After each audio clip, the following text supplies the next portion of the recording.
જૂનાગઢ પાદર ગામે આરસીએમ વૃક્ષારોપણ કરેલું છે અને ભારે વરસાદના કારણે આજે આની અંદર બહુ મોટી સંખ્યામાં જે ઘાસ ઉગેલું છે, તો એની સફાઈ માટે આજે તારીખ 8 નવેમ્બરના રોજ અમારે રાજભા ગોહિલ ટીમ દ્વારા આજેની સફાઈનું કામ ચાલુ છે. અને તમે જોઈ શકો ઝાડવા પણ બહુ સારા, વૃક્ષો પણ સારા ઉગેલા છે.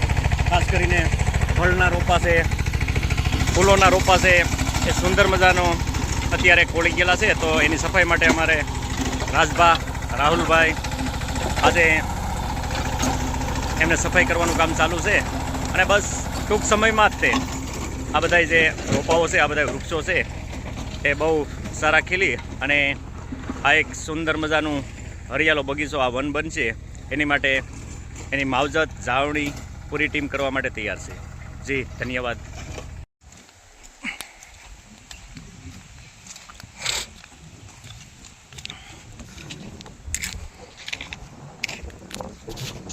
શાનદાર, જબરદસ્ત.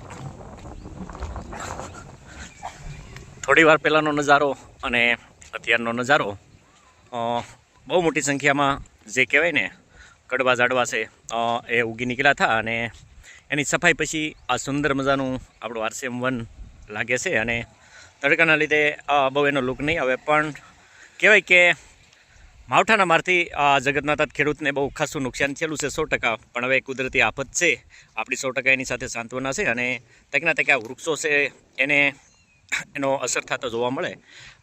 બહુ મોટા પ્રમાણમાં ઘાસ ઉગેલું હતું અને ટ્રેક્ટર દ્વારા, રોટાવેટર દ્વારા, સવારના મહેનત દ્વારા આજે એ સુંદર મજાનું આપણું જે આરસીએમ ઔષધિ વન હતું, તો એનો લુક અત્યારે આપણે જોઈ શકીએ છીએ.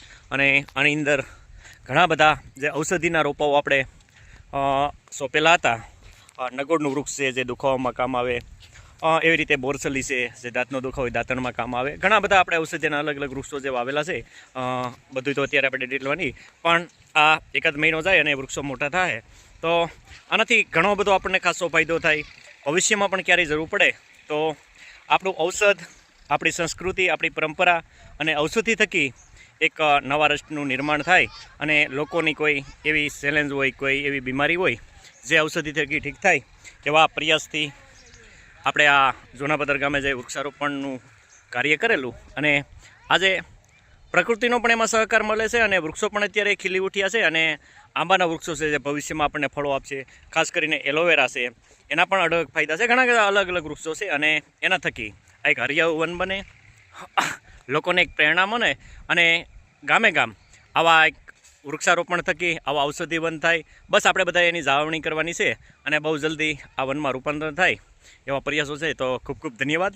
બધાનો બહુ સારો સપોર્ટ મળી રહ્યો છે. અને જ્યાં જ્યાં આરસીએમ પરિવાર થકી આવું વૃક્ષારોપણ કરેલું છે, એકવાર એનું દેખભાળ કરવામાં આવે, ધ્યાન રાખે અને બસ એનું જતન કરવામાં આવે. અસ્તુ, જય હિન્દ, જય આરસીએમ.